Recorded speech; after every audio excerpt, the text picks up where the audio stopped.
بسم اللہ الرحمن الرحیم الحمدللہ۔ آج کی تراویح میں 24واں پارہ تلاوت کیا گیا ہے۔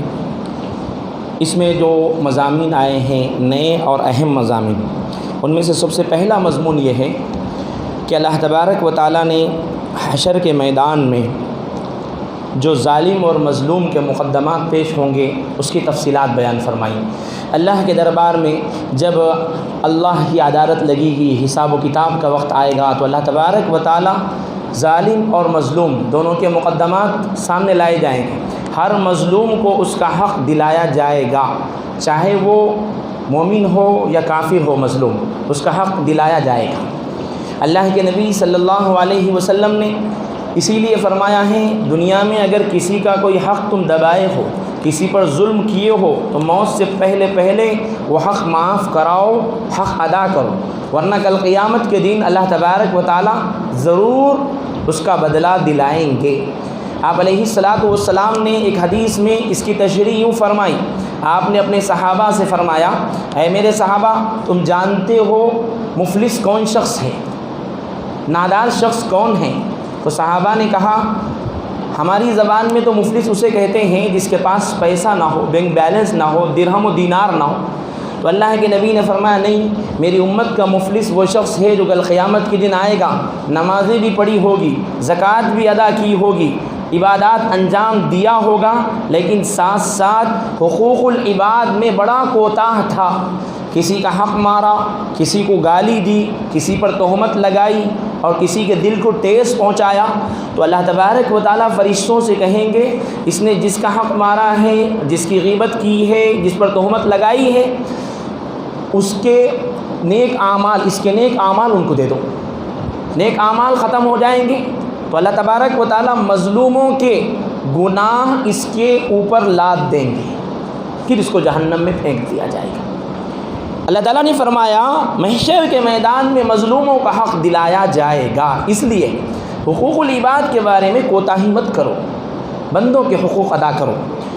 پھر اس کے بعد اللہ تعالیٰ نے ایک اہم مضمون بیان فرمایا، اللہ یتوفی الانفس حین موتها۔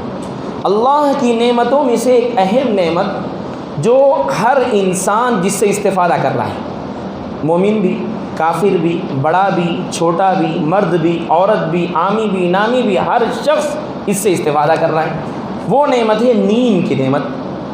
بندہ جب رات میں سو جاتا ہے، نیند ہر کسی کو آتی ہے، بغیر نیند کے زندگی نہیں۔ چند راتیں اگر نہ سوئیں تو انسان کا بدن اتنا تھک جاتا ہے کہ بیماری لاحق ہو جاتی ہے۔ تو اللہ تعالیٰ جو نیند ہے اس کی حقیقت یہ بیان کی گئی کہ جب نیند بندے کو لگتی ہے، آنکھیں بند ہوتی ہے نا، تو اللہ تبارک و تعالیٰ روح کو قبض کر لیتے ہیں۔ جب بیدار ہوتا ہے بندہ، اللہ کو بیدار کرنا منظور ہوتا ہے، تو روح کو اس کے جسم میں لوٹا دیتے ہیں۔ اسی لیے جو خواب انسان دیکھتا ہے، اس کی روح عالم مثال میں چلے جاتی ہے۔ دنیا کی چیزوں کی جو مثالی دنیا ہے، ان کی ہم دنیا کی چیزوں کو اللہ نے مثال دی ہے ایک دنیا میں، اس کو عالم مثال کہتے ہیں۔ روح وہاں پر چلے جاتی ہے اور دیکھتی ہے بہت سی چیزیں۔ اب اللہ تبارک و تعالیٰ کو جس کو بیدار کرنا منظور ہوتا ہے، اس کے جسم میں اللہ روح کو واپس کر دیتے، وہ بیدار ہو جاتا ہے۔ اور جس کو بیدار کرنا منظور نہیں ہوتا ہے، اللہ تبارک و تعالیٰ اس کی روح کو واپس نہیں کرتے، اس کو موت لاحق ہو جاتی ہے۔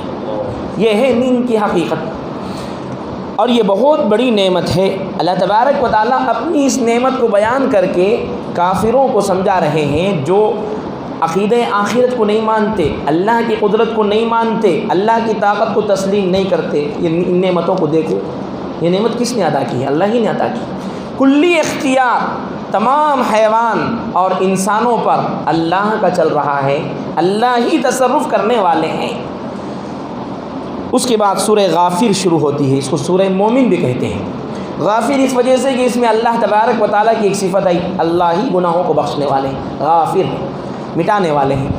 اور اس میں اس سورت کو سورہ مومن بھی کہتے ہیں، اس لیے کہ آل فرعون میں سے ایک شخص، حضرت موسیٰ علیہ السلام کو جب فرعونیوں نے ستایا اور ان کو مارنے کے در پہ ہوئے، تو ایک فرعون کے خاندان ہی میں سے ایک شخص جو اپنا ایمان چھپایا ہوا تھا، وہ سامنے آیا اور آ کر اس نے اپنی قوم کے لوگوں کو آخرت کے دن سے ڈرایا، دنیا کی حقیقت کو بیان کیا۔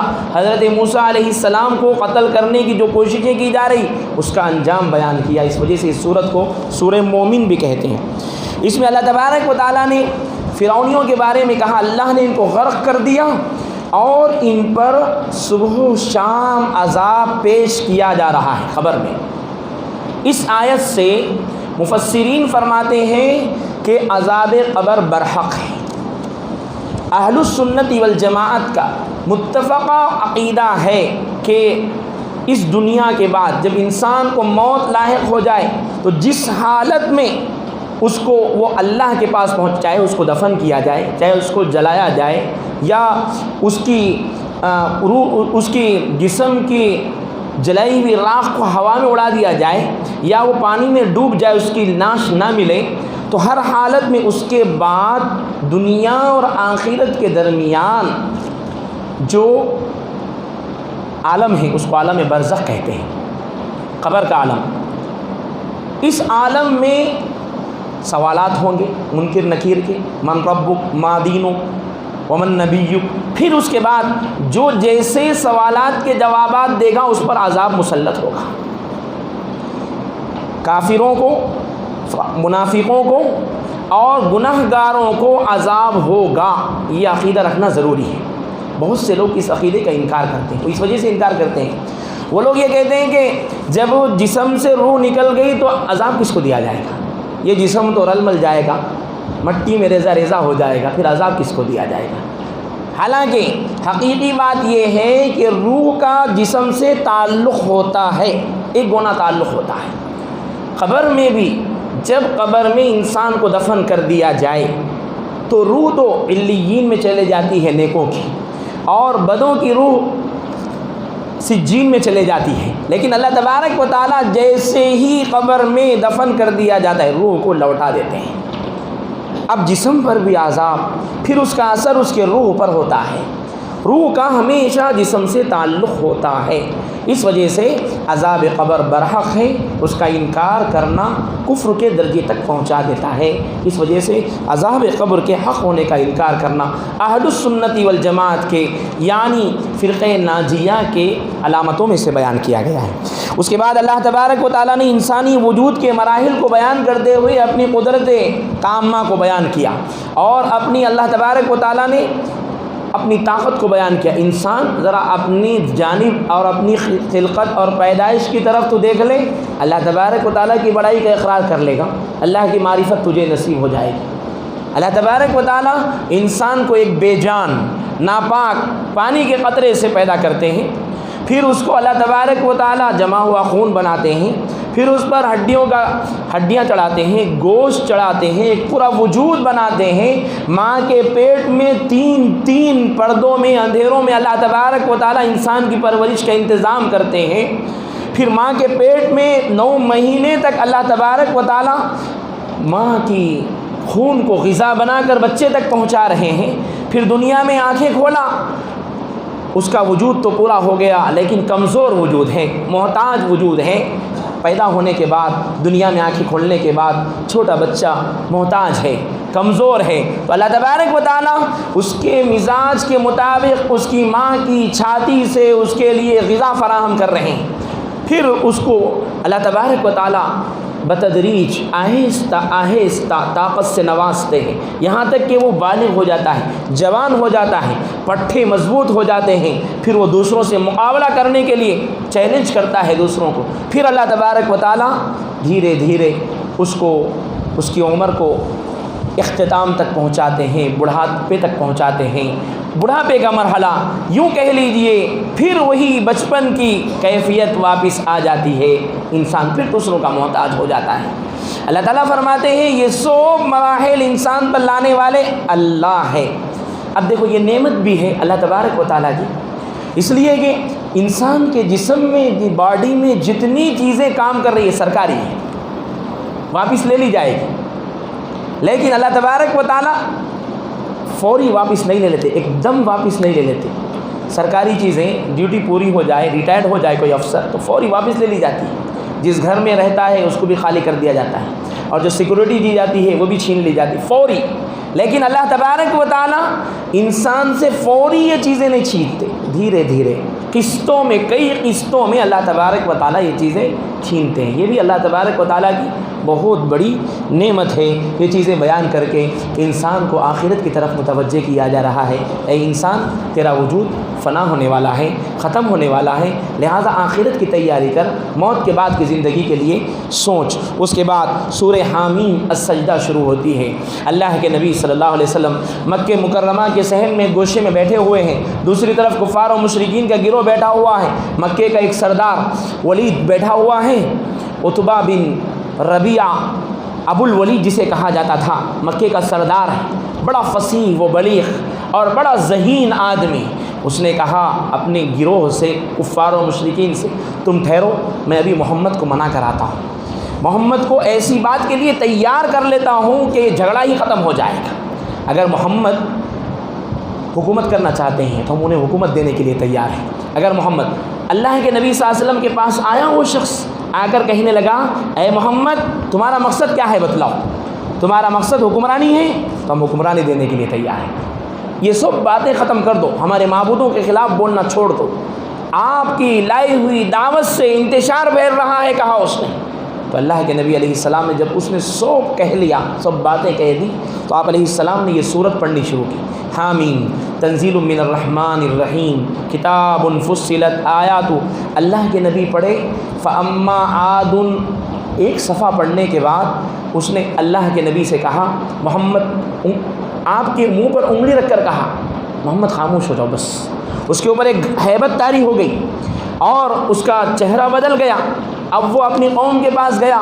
جب جا رہا ہے تو وہاں جو گروہ بیٹھا ہوا ہے جتھا، انہوں نے دیکھا ابو الولید آ رہا ہے، عتبہ بن ربیعہ، لیکن جاتے ہوئے جو حالت تھی اب آتے ہوئے کیفیت بدلی ہوئی ہے.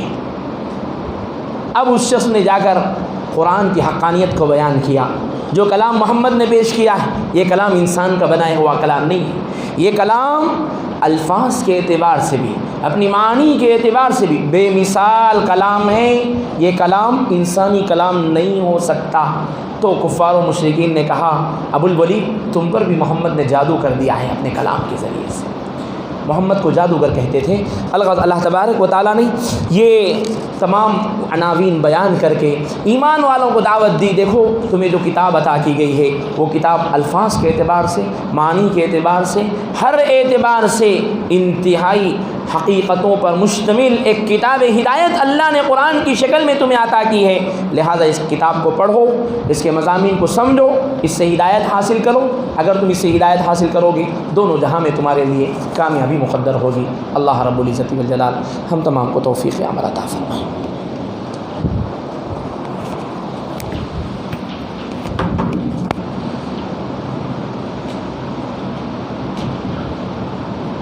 بسم الله الرحمن الرحيم الحمد لله رب العالمين اللهم صل على محمد وعلى آل محمد وبارك وسلم. ربنا آتنا في الدنيا حسنة وفي الآخرة حسنة وقنا عذاب النار. رب اجعلني مقيم الصلاة ومن ذريتي ربنا وتقبل دعاء.